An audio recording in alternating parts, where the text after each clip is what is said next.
Welcome to this episode of Blended, Blessed, and Always a Mess. I'm Aric. And I'm Angie. We are married with a ton of kids. We have 6 kids total. He has 3 and I have 3. My name's Hallie and I love riding horses. My name's Lexi and I've always been the most responsible. My name's Carter and I like picking on my siblings. My name's Chase and I love a clean truck. My name's Summer and I still like to spend my parents' money. My name's Dane and I love baseball. And around here, we talk about the real stuff. Parenting, marriage, faith. Along with grief, growth, second chances, and blended family life. And all the in-between moments that don't make it to Instagram. Our podcast is for the couples figuring it out, the parents trying their best, and the ones holding faith and heartbreak in the same hand. Look, we don't have it all together. Not even close. But we do have honesty. And a whole lot of grace. This is Blended, Blessed, and Always a Mess. Let's get into it. Welcome to this week's episode of Blended, Blessed, and Always a Mess, where we are trying to record a podcast while the kids have friends over, a little pool party, if you will, while we've had a massive rainstorm that's delayed said pool party. That currently has blown through after 70-mile-an-hour winds. So yeah, it's a good time. Try to squeeze this in the meantime. And I think that's a good intro because today's episode is about like how hard it is being a kid, I think, this day and age. So like, even if you just want to have friends over to a pool party, it's harder Yes. than it was when we were growing up. I definitely think, like, I've been parenting now for 24, 25 years. And I do feel like it is harder to parent. And it's also harder for kids to thrive in this world. And I think that's what I've been asking myself recently, maybe really in the last couple years, but also we live in an ever-changing world. It's like, how are kids actually supposed to thrive? Because with AI, with technology, all this stuff, I mean, it's not just surviving. It's not just how are they getting by, but like, how are they actually supposed to thrive? Because I was telling one of my kiddos, we were having this conversation this week, and I was sharing with them, like, when I was growing up, if I had a bad day, I just came home and figured it out in my room. And maybe my sibling or maybe my mom, but Maybe I took a bike ride.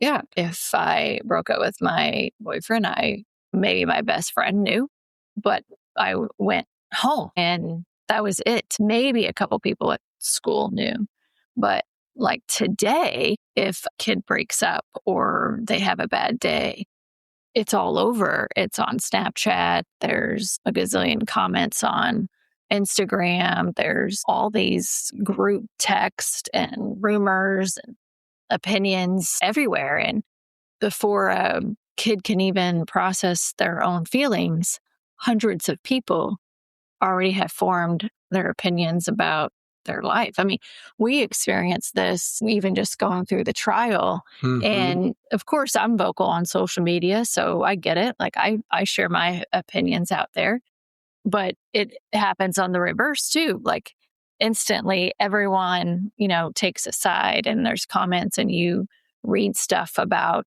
what people who don't really even know the full story are commenting on. And so, but take that one example times a million for our kids. I would say this. I think there's a difference between our kids and like myself. Let's take myself, for example. For 30 years now, I've been on the radio. I've chosen to live a public life. So I endorse businesses. I do things like that. So if something's happened when I got divorced and that was public, like I had to hear those things from clients and things like that. But it's because I chose to be on the radio and I chose to be a public personality in Missouri. Kids aren't choosing that. And I think that it's why I do think like when celebrities don't show their kids in pictures and things like that, I kind of admire that because they say like, our kids didn't choose this life. We chose that. Down the road, if our kids want to be a singer or an actor, good for them. We'll support that. So what happens, think about it, when you were in high school, like Angie said a minute ago, like when I would go through a breakup, you went through a breakup and somebody may find out about that a month later when they ran into you again. Funny story. This just hit me. But there's a story that me and another guy in my Bible study laugh about all the time because when I got divorced from Lexi and Carter. Which time? It's part of the joke. From Lexi and Carter's mom, it was 2007. So social media was Facebook's new. It's not really used that much by adults. So I was going to the Missouri-Kansas football game. They were both, whoever was going to win was going to be ranked number one in the country at Arrowhead Stadium. And I ride up with some guys and we pull up at the off-ramp to go to Arrowhead. And I pull up next to the voice of the Tigers, Mike Kelly, who's a Hall of Famer, Chris Trevino, who's on with, and another guy. And we just pull up right next to each other. So roll the window down. I've not seen Mike and Chris in like 6 months. And so Mike looks at me and he says, "What's the deal? You couldn't bring your wife with you?" And I got defensive and I was like, "Why are you being a jerk? Like, she left me. I didn't do that." And then he's like, I didn't know. And so everyone's laughing now. He rolls up the window. We would talk about it later. And he said, the guy in the back was like, "Man, Mike, aren't you glad you didn't ask him how his health was? He probably had something really wrong with him."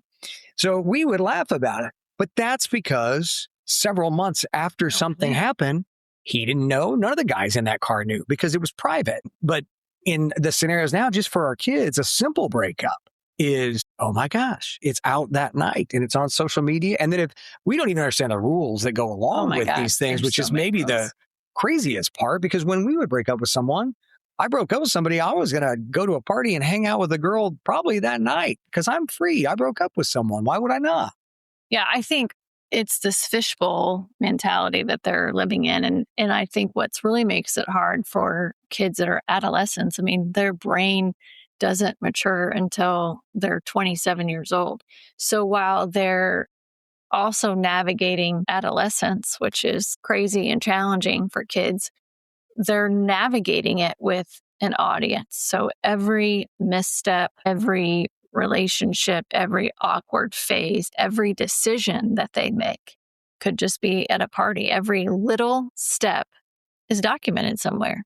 And let's just be honest too. Like, I feel like we're not making it any easier on them, just even as adults, because somewhere along the way, we've all developed this culture that believes that every opinion needs to be shared immediately. No one pauses, no one verifies, we don't ask questions. AI. People don't think about words that might impact someone, they just react. And it reminds me of the podcast episode we had where we had the mom on there where her son got catfished and ended up committing suicide. And the thing that like scares me the most right now is while her son had sent a picture because he thought it was this different person that was reaching out to him and they were chatting back and forth, you know, a picture of himself he wouldn't want to be out.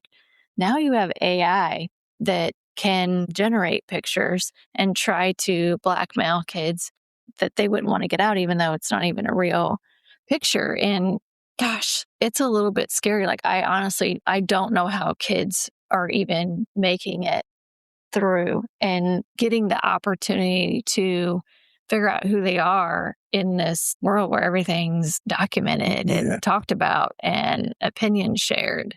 Because we went to a party when we were 18, unless somebody had a Polaroid camera, that didn't come out. You probably weren't even developing those photos for several months. So old news by the time that photo might have come out. But with our kids now, it can happen in an instant. But so we didn't have the evidence, if you will, of like going out and every time any of your kids, our kids are out and about, one photo, one recording of something taken out of context can really affect them. And again, as Angie's already mentioned, their brains aren't developing, and it scares me for the generation. I think it really started during COVID with our kids, the younger ones who were isolated from friends at a very significant age when they were all like 5th grade, 6th grade, 7th grade, 8th grade. It really impacted the way they interacted with each other. I talk about this all the time with people that are my age, other men, that you can tell that there is a group of kids that has a hard time holding a conversation with somebody. And it's because I think they were isolated for some cases up to 2 years because of COVID. And then now they use social media so much that you're just like, what are we doing? We learned just this week, there's a difference between snapping and chatting on Snapchat. Is that what it is? I tell the kids all the time, like, I don't know how you guys live in this world and keep track of all these rules. So we were having this conversation and one of the kids said, well, they They chatted with me on Snapchat. They didn't send me a snap. And I'm like, whoa, hang on. Like, what's the difference between chatting on Snapchat or sending someone a snap? Because in my mind, like, we snap back and forth. Like, I'm sending him snaps on Snapchat. And the difference is that a snap is a picture you're sending and you put words on the picture. A chat is when you are just sending words in Snapchat, and that actually means more. So if someone sends you a chat on Snapchat, that means more than if someone sends you a picture and puts.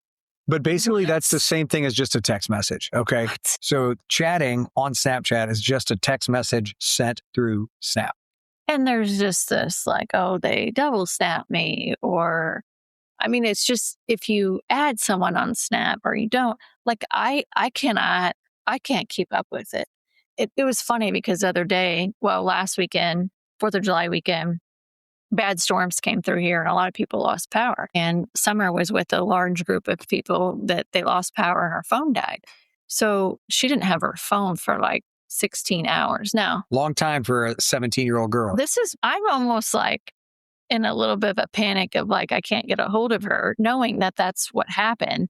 But I ended up, Claire Vera, didn't she? I'm trying to make sure I use the right terminology, chatted on Snapchat with Summer's friend. I didn't send her a snap and just been like, hey, is she good? Yeah, she's good. But then I try to remember, like, this is what it was like when I was growing up. My mom couldn't get a hold of me when I was at a party. It didn't matter if I had power or not. Be home by this time. That's what you got.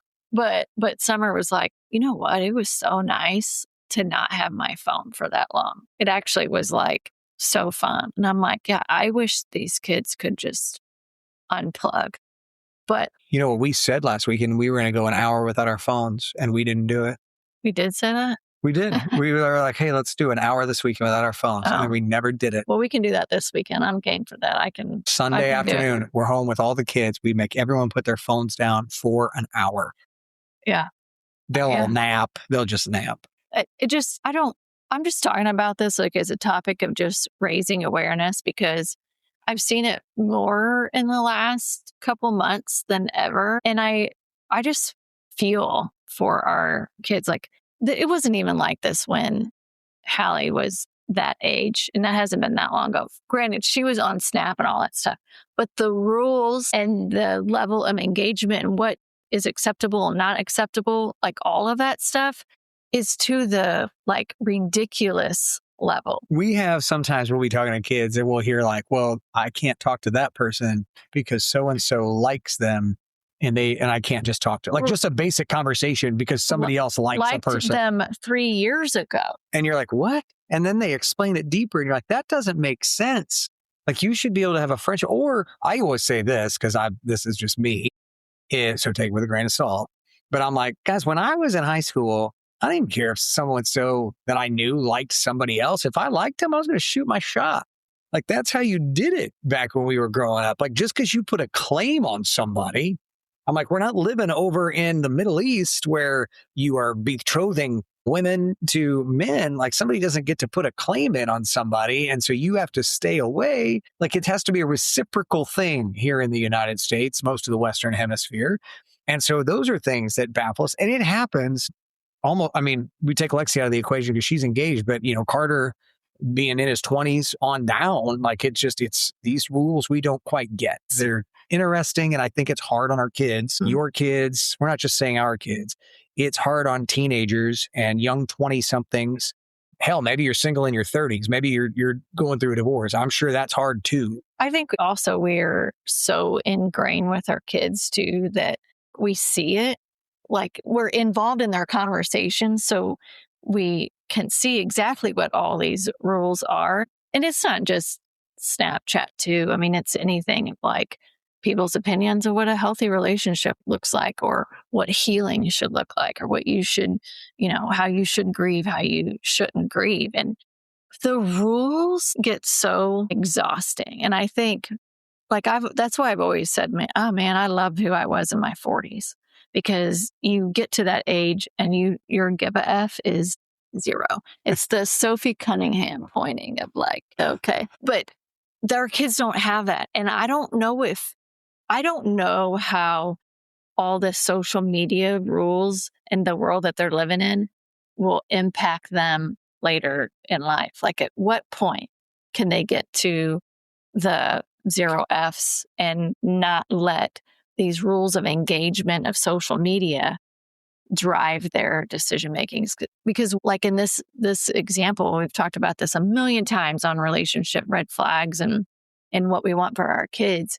It's like, I know I did not, when I was growing up, I did not date a lot, a handful of people. And so I encourage my kids to date to better understand like what they like and what they don't like. But gosh, that's hard in this world right now that these kids are living in. And it's like all the rules like contradict each other too. And it's hard to keep up for sure. I don't get it at all, because to me, all you did in high school was date. Like, I never had a long-term relationship. 3 months, like the longest I dated somebody. I did have long. It was because I was like, I don't think I want to marry that person. Oh, there could be somebody better. Oh, I like that about that person. Oh, but I don't like that. Oh, I like this. So it would be like every 2 to 3 weeks, I'm dating somebody different. Because I just thought, I kind of like that, didn't like that, kind of like that, didn't like that, kind of like that, didn't like that. And every one of our kids, it's like they get in something and they're like, okay, now we're in. And it's not just our kids. I see it with nieces and nephews and everything else. They feel like once they're in, they're locked in and they're headed towards the altar. And I'm like, what are we doing? We're 17, we're 16, we got time to figure this out. This is where you're figuring out what you like about that person, so that when you move on to the next person, you go, okay, I liked that, but I still wish I could find this. And it's like, where is and thinking about all this, it's like, where is the quiet time for kids to like heal or process their feelings, process their thoughts without the like world opinions? Like the example I use, like when I was going through something, I had a bad day at school, trouble with friends, like I went home and I had no cell phone. It wasn't like all this information's coming at me, all these different opinions. There was nothing. It was a phone on the wall that if it rang, you had to go to the phone. But that's where I think you really figure out and try to navigate like who you are. And I just never had so many opinions, because how will they know who they're supposed to listen to? So I think we've been rambling a lot. who are they supposed to listen to? Yeah, right. Okay. Me. Anyway, but I think the whole thing is, okay, then what do the kids actually need? Like, what skills do they need to be able to navigate that? And it's something I've talked about for a long time on some of this relationship challenges. You know, we were very vocal about the relationship that Hallie was in. I think the skill that our kids need most is it's not confidence, although that's important, and it's not resilience, although that's important. It's not even success. I think that the skill they need the most is discernment, because that is the ability to hear the 1,000 opinions, because this world that they live in is not going away, but still know who they are. I mean, at the end of the day, and that's what like I constantly remind my kids of, like, know who you are. Like, God created you and gave you these incredible gifts. Know who you are. And it's discernment is that ability to hear 1,000 opinions, like I said, and still know who you are. So I had this conversation driving home from Kansas City with Dane today after a baseball game. And he had pitched 3 incredible innings and almost helped his team win a game that they were destined to lose. They almost came back and won. But when we were getting in the car, he's like, well, so-and-so and so-and-so says I can't pitch. I was like, well, who cares about so-and-so and so-and-so? You just showed everybody how well you pitch. And he was like, well, I mean, they just say, and I go, again, who cares what they're telling other people? You control it. So then we started talking about a deeper conversation about just mentally how he has to get better. He goes, I don't even know how to do that. And so I said, son, I go, that's a fair question. It's like working out. Mm-hmm. If you work out one day, you don't have muscles. So you have to do it all the time to grow your physical body. I said, and making your brain think positive thoughts, you can't just say, well, today I'm going to wake up positive. It doesn't work because we get drugged down so much. And so I said, you have to start doing things that are going to work that positive muscle in your brain and the way that you talk to yourself. And there's a book I read several years ago I was telling about by a guy named John Acuff, and it's called Soundtracks. And it's about the negative things that we tell ourselves. And I read it 3 years ago at this time because we had lost Hallie and we were getting ready to get our rental property down in Florida, Hallie's house. And so I had read the book at that time. And it is really impactful because it gives you tools. Like what we're looking for is tools on how we can be more secure in ourselves. And I said, there's another guy I like to read, John Gordon. He has a book called The Power of Positivity. He does the same thing. I said, and then the other thing that I've talked to you about, son, and I know that it's not cool at your age, but it's to pick up your Bible, start in Matthew, and read about Jesus who is with you. Jesus teaches about discernment. I mean, it's all through the Gospels about who you are in him. And so that was what we talked about on the drive home today. And I think those are really the kind of conversations that we have to have with our kids, because I was like, none of those kids matter what they're saying about you. Mm-hmm. Like what matters is what you know, and you just did it, and who you are in Jesus. And I'm your dad, and I'm proud of you, and I love you. Like those are things you can hold on to and build on. But you cannot let those other kids who are just probably upset that you pitched so well today, and they're afraid that they're not going to get to pitch. That's really where that stuff comes from. And so I just think it's a hard generation. Well, it's hard for adults too to get there. I mean, it doesn't mean that what people say, the criticism doesn't hurt, but it's the ability to hear it without believing all of it. I mean, there was all kinds of stuff said about me on social media, how terrible a person I am, and all these like vicious things people thought I was doing. But I can hear those things, and I know who I am. I know my heart. And so, yes, you read it and you're like, God, why would they say that about me? But also to hear it and go, but I know who I am. And it's also this ability, to your point, of staying grounded when the world's trying to pull you in 100 different directions. And I think discernment, man, like the more I even learn about that word, because that's not even, it's such a biblical word. Like I feel like it's talked about a lot. And that's something that if you were struggling with this with your kids or just even with yourself, I would dive into that, the definition of discernment. Yeah, I think one other thing I would just say is that like we see all the time, if we can find quiet, like we talked about a couple of times, like when you had a breakup when you were a teenager, you'd go to your room and probably sit in the quiet. Mm-hmm. Our kids have trouble with that because of all the social media. We've learned like the devil's work is noise. The more noise the devil can put into your life, the farther he can keep you from God. And it's in those quiet moments where we could be still and silent, hear God, and let him speak to us. And so I do think it's trying to figure out, as we build our identities in ourselves, but also in our children, like helping them to find the quiet time that they need so that they can process their feelings, their emotions, who they are, who they want to be, and go from there. Because as we know, friends come and go. Your social media followers, they come and go. All things change. Some social media apps won't be here in 10 years. Yeah. It just will lose popularity. So that's really what we try to teach our kids. Now, just because we say it doesn't mean that they believe it. But I think that consistent message to them that not everyone is going to like them. And it's not that they're never going to make mistakes. It's not that life's always going to be fair, but that their worth isn't determined by comments, by likes, by relationships, public approval. It doesn't matter. That does not determine who they are.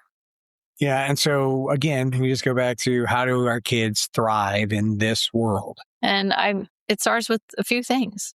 Kids need people who know them beyond their profile, people who see the real human behind whatever is posted on social media. And so I think it's checking in with your kid, making sure that they're surrounded by people that support them, that know who they truly are, that will have their back. And this part is hard, but like kids need a room to fail privately in.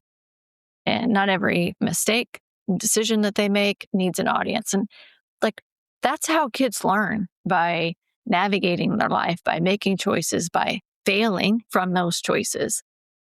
But damn, it's hard to do that when there is this constant audience and it all gets, documented. But the other thing is that kids need adults who model emotional maturity, because they're also watching how we handle criticism too.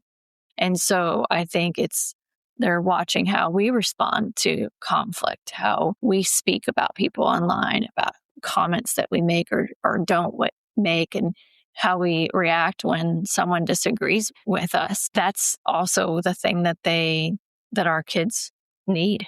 And we are just about 3 to 4 weeks away from a new season of Ted Lasso, which I think is just one of the great, great shows. I'm glad that they're coming back with it again. But he said something I think applies to today. That's just, there's so many great lessons in that. But he said toward the end of season 3, he says barbecue sauce. that's not where I was going with that. Not even a little bit, but I do love it. Anyway, he says, I hope that either all of us or none of us are judged by the actions of our weakest moments, but rather by the strength we show when and if we're ever given a second chance. And I just think that, especially for our teenagers who don't know and their brains are still developing, that there's grace in those situations because they're figuring it out. Their friends are figuring it out. Yeah.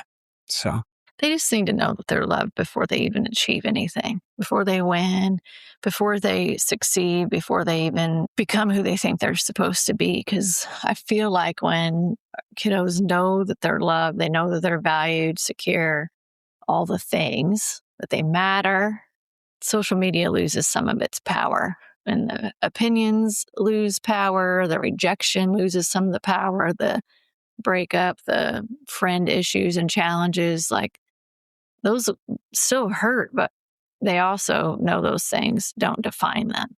Something I've been talking to my kids about lately is that as parents, it's our job to see things more 3-dimensionally because we've lived more life. Where our kids, they see life more 1D, one dimension, the right now. Everything's right now. Everything's the biggest thing right now because it's happening to them right now. And as we get older, we tend to be able to see, especially for our kids, 3-dimensional. Okay, this is a something, but it could lead you to this or it could lead you that way. We've got to start thinking in more than just what this means in this moment. And so that's something that you can start thinking about with your kids. And maybe it's your own personal life if that's a thing. But, as parents, we're not going to be able to protect our kids from all hardship or criticism, heartbreak. Everybody's going to go through that. It's just not possible to protect our kids from all the things. And so I think it's trying to help our kids know who they are. And a lot of that, I hope, is Christ-centered when things do inevitably happen. You breaking up with someone or being broken up with is not your identity. A mistake you've made, not your identity. A social media post, not your identity.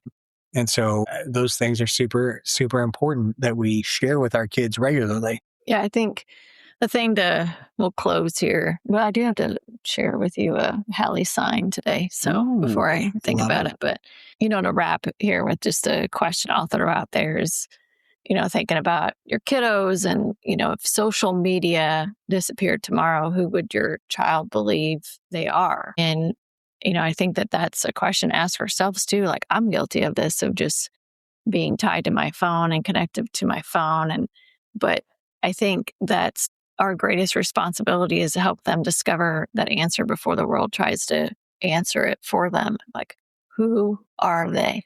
If the phone was gone, like, who are they? So that's just top of mind for us right now. We've had some things recently and it's just like, damn, I don't know how these kids live with all the social media stuff. Yeah. So thought we'd share our perspective, our thoughts on that. But before we wrap though, you and I have not caught up. It's been a crazy week. I've traveled, I came back, then you're gone. I'm traveling with Dane for baseball. So it's been wild, but we do have a lot to catch up on. But one thing I wanted to share. So today, I feel like I haven't had a ton of Hallie signs lately.